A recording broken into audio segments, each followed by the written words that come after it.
Hello guys. यदि आप भी तमिल सीखना चाहते हैं और आप हिंदी क्षेत्र से आते हैं, जैसे नॉर्थ ईस्ट साइड से या नॉर्थ इंडिया से, तो अगर आप हिंदी सीखना चाहते हैं बेसिक से, शुरुआत से एकदम ज़ीरो से, तो ये वीडियो आपके लिए है। सो चलिए, आप बिना देरी किए आप मेन मुद्दे पे आता हूँ। तमिल देखिए, ऐसे तो सीखने के लिए एक तरफ से तो बहुत आसान है, दूसरी तरफ से बहुत मुश्किल है। आसान कैसे है कि कोई भी भाषा, तमिल ही नहीं, कोई भी भाषा सीखना हो तो आप उसके साथ जाके रहिए, हमेशा कोई आपको बात बताए कि ऐसे करना है वैसे करना है, चीज़ों के बारे में बताए, तो ही आप जल्दी सीखते हैं। लेकिन आजकल के डेट में, मोबाइल के दौर में, इंटरनेट के दौर में, इतना टाइम किसके पास है? कोई नहीं है उतना पूरे पूरी दिन आपके साथ बात करेगा।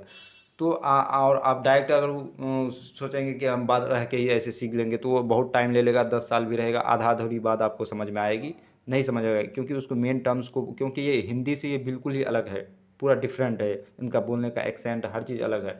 और जो इंग्लिश में जैसे 12 टेंस होता है, तो इसमें नहीं है, इसका टेंस थोड़ा अलग है, उतना नहीं है, 12 जैसे पार्ट्स है इंग्लिश का, हिंदी का, ये बिल्कुल ही अलग है। तो क्योंकि मैंने भी इसको फेस किया है सीखने में, तो मैं आपको उन सब चीज़ों को बताऊंगा अच्छा से।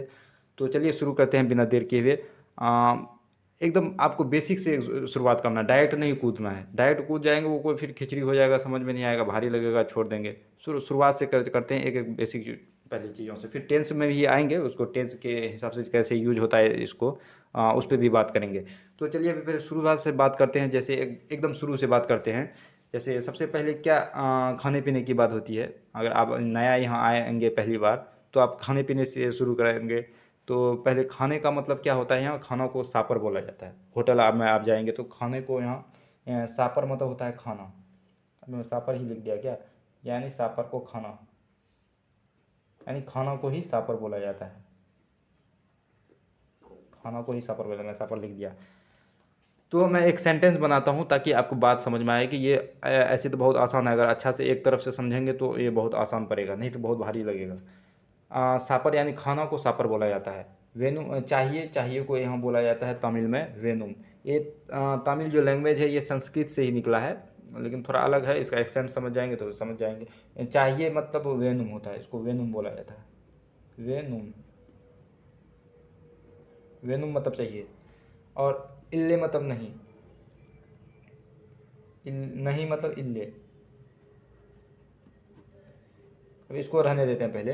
जैसे एनक मतलब होता है मुझे, मुझे यानी एनक, एनक, एनक। थोड़ा एक्सेंट में फ़र्क हो सकता है, एनक को एनक को बोलता है। जैसे अब सिंपल से इसी का इस्तेमाल करके देखते हैं पहले। एनक मतलब मैं, सापर मतलब खाना, वेनु मतलब चाहिए, यानी मुझे खाना चाहिए, तो क्या बोलेंगे, एनक। तो मुझे क्या बोलेंगे, एनक, सॉरी, एनक, एनक सापर वेनु, सापर वेनु बोलेंगे ना। अब देखिए इसी से सेंटेंस बन गया, मुझे खाना चाहिए एनक सापर वेनुम।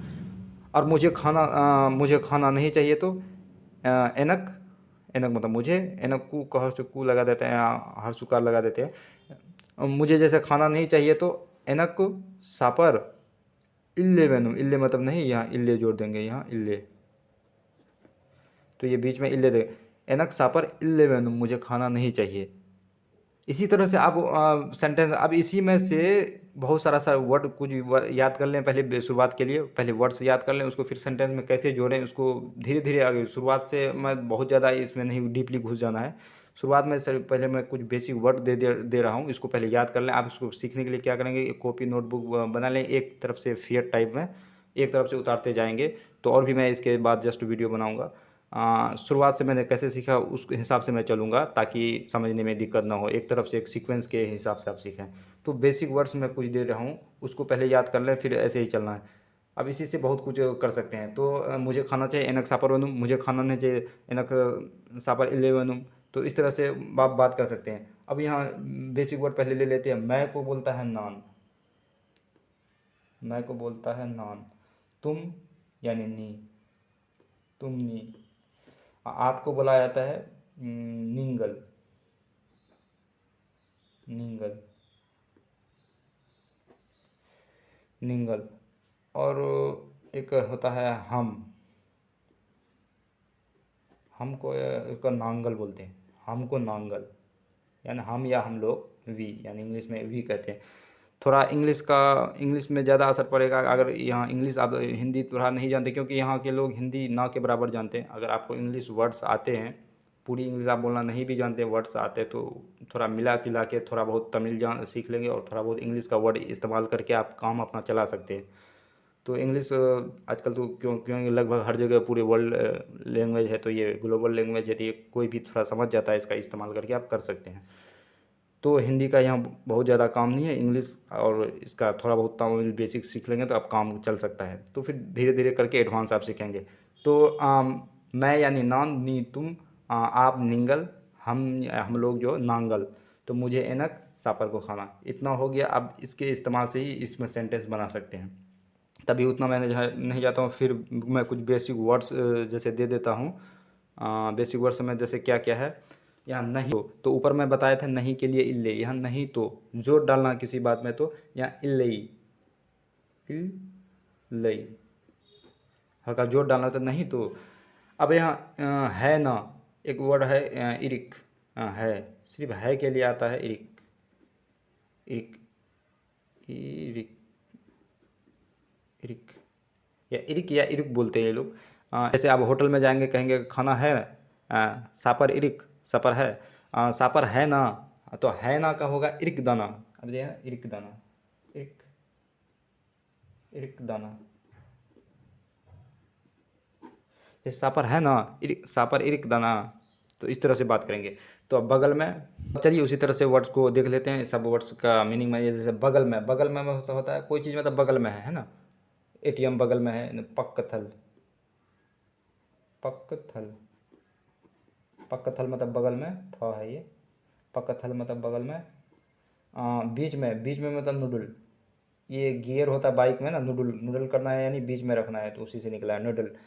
अच्छा, अच्छा एक होता है शेरी, यानी कोई काम अच्छा है ना, अच्छा यानी बढ़िया, तो इसको शेरी या नरिया इरिक, नरिया, नरिया इरिक, नरिया इरिक। बहुत, बहुत का होगा एक रोम्बा होता है,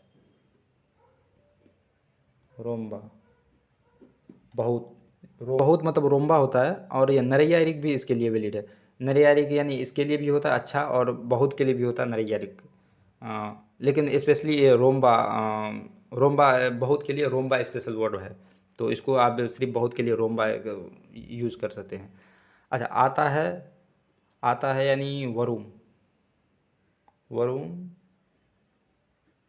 या फिर वाड़ा, वाड़ा, वरुम वाड़ा। जैसे मुझे आता है, मुझे तो एनक, एनक वरुम, एनक आता है, मुझे कोई चीज़ आता है ना, एनक वरुम, यानी वह आता है, सॉरी वह आता है, तो इसको होता है अवन, लड़का के लिए अवन, लड़की के लिए अवल, वो आगे बताएंगे। लड़का कोई आ रहा है तो अवन वरुम, वो आता है। और नेक्स्ट वर्ड है मुझे आता है, मुझे आता है यानी मुझे पता है, यानी इंग्लिश में आई नो कहेंगे। तो मुझे पता है, मालूम होना, यानी इसको कहते हैं तेरियुम, तेरियुम मतलब मुझे पता है, एनक मतलब मैं, मुझे, तेरियुम मतलब पता है, यानी एनक तेरियुम मुझे पता है, मुझे मालूम है। एंड मुझे पता है एनक, तो मुझे आता है एनक्टेरियम, और मुझे नहीं आता है आई डोंट नो, तो तेरियोटुम, उसको तेरियोटुम कहते हैं। है यानी इरिक, है क्या, इरिक का। अच्छा, है मतलब इरिक, और है क्या यानी क्वेश्चन मार्क करना है, तो इरिक का, इरिक का लगा देना है, काकर का यानी क्वेश्चन मार्क, है क्या। सिर्फ अगर सिर्फ बोलेंगे है तो इरिक, है क्या आकार लगा दिए तो इरिक का क्वेश्चन मार्क होगा। आई नो एनक्टेरियम। तो तो उम्मीद करता हूँ कि ये वीडियो आपके लिए काफ़ी हेल्पफुल होगी। तो आप ज़्यादा से ज़्यादा like and subscribe and share करें, ताकि मैं नेक्स्ट वीडियो इससे मोटिवेशन मिले और मैं इससे ज़्यादा से ज़्यादा वीडियो बनाऊँ आपके लिए आसान करके।